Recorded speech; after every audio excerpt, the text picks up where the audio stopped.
त्रिकोणमिति।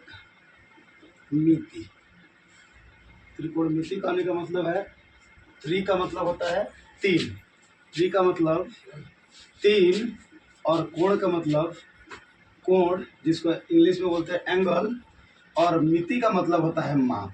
मिति का मतलब होता है माप। हिंदी से आता है तीन कोणों का माप, जिसको हम लोग त्रिकोणमिति कहते हैं।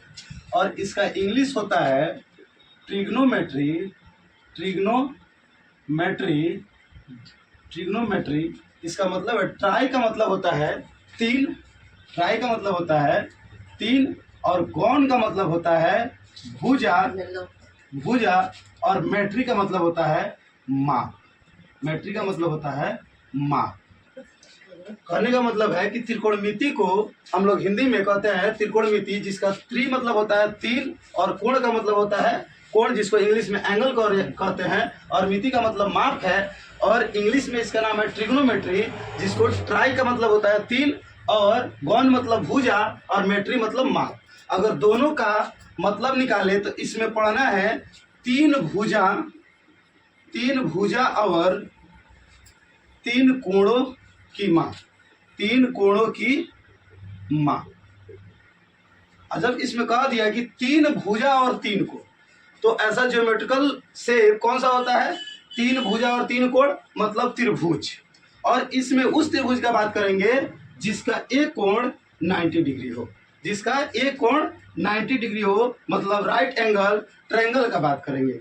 जब भी इस त्रिभुज में बात करेंगे तो राइट एंगल ट्रायंगल,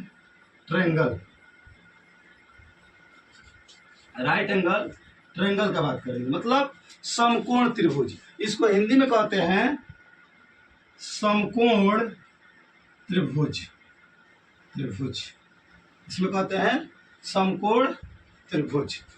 अब सबसे विशेष बात है इसमें जानना कि इसमें लंब कौन होता है और आधार कौन होता है। लंब कौन होता है और आधार कौन होता है। इसमें सबसे ज़्यादा बच्चों कंफ्यूज होते हैं कि इसमें लंब कौन सा होता है और आधार कौन सा होता है। आज बताते हैं, इसके बाद अब कभी नहीं भूलिएगा कि लंब कौन होता है और आधार कौन होता है। ध्यान से देखिएगा यहाँ पर कि समकोण मतलब जहां पर 90 डिग्री हो, तो 90 डिग्री के सामने वाला जो भुजा होता है, 90 डिग्री के सामने वाला जो भुजा होगा, इसको तो हम हमेशा हम लोग कर्ण कहते हैं, जिसको इंग्लिश में बोलते हैं हाइपोटेन्यूस,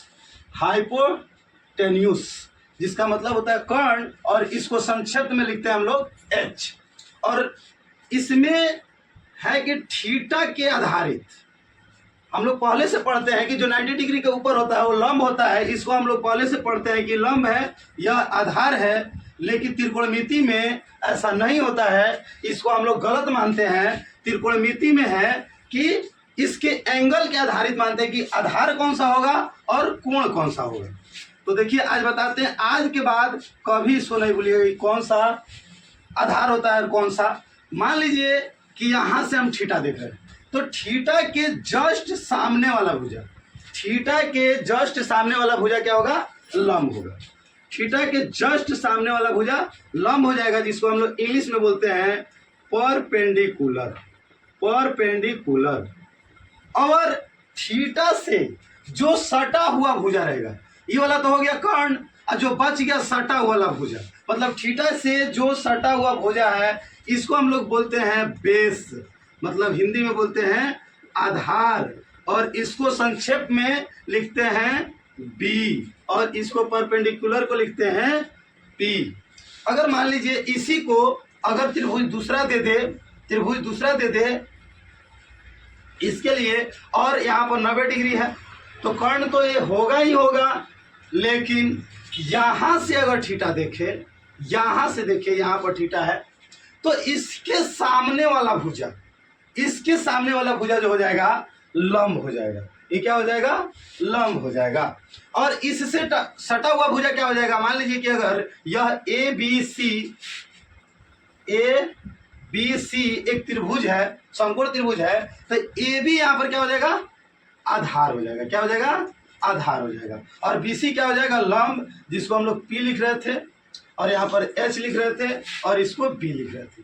तो यहाँ पर देखिए कि हम लोग त्रिकोणमिति में देखिए कभी यही नीचे वाला क्या हो गया, आधार हो गया, और कभी यही क्या हो गया, लंब हो गया। यह इसके थीटा पर आधारित रहता है कि कौन सा लंब और कौन सा आधार होगा।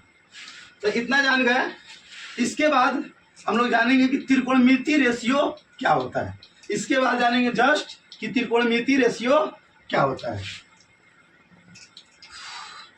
तो त्रिकोणमिति रेशियो 6 होता है, जिसको बोलते हैं ट्राइग्नोमेट्रिक रेशियो, जिसको बोलते हैं हिंदी में त्रिकोणमितीय अनुपात।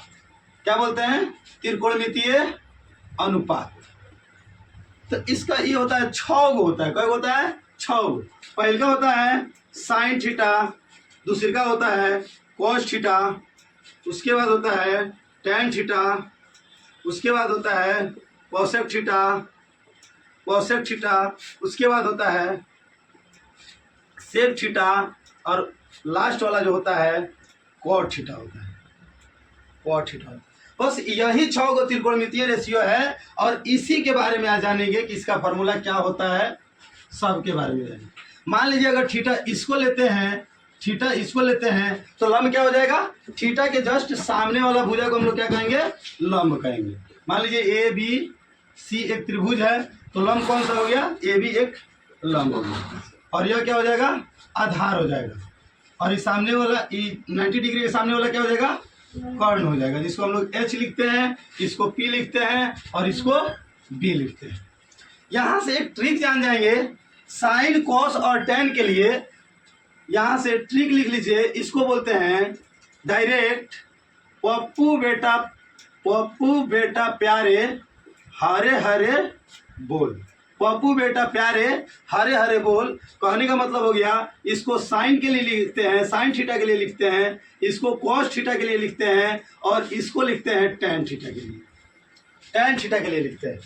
अब देखिए साइन थीटा के लिए अगर लिखे यहाँ से, तो इसके लिए होता है क्या, बोले P/H। P किसको बोलते हैं, लंब बटे का H मतलब कर्ण, P/H हो गया। और देखिए यहाँ पर क्या हो जाएगा, कॉस थीटा के लिए हो जाएगा B/H, कहने का मतलब हो गया आधार बटे का कर्ण, B/H। और टेन थीटा के लिए क्या हो जाएगा, हुआ P/B हो जाएगा। क्या हो जाएगा, P/B हो जाएगा, कहने का मतलब है लंब बटा आधार हो जाएगा, जिसको P/B बोलते हैं। अब देखिए यहाँ पर ध्यान देना, सबको याद नहीं करना है, सीधा साइन थीटा के लिख लिए तो साइन थीटा के जस्ट अपोजिट कोसेक थीटा कर देंगे। क्या कर देंगे, साइन थीटा के जस्ट अपोजिट कोसेक थीटा हो जाएगा।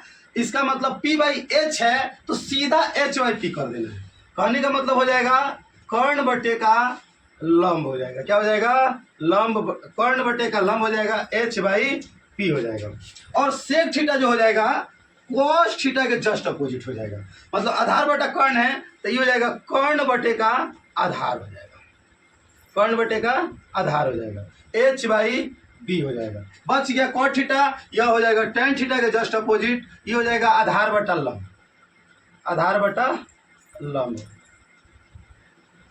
हो गया। इसका मतलब है ये क्या हो जाएगा, आधार बटा लंब मतलब B/P हो। यहाँ तक हो गया आपका त्रिकोणमितीय रेशियो।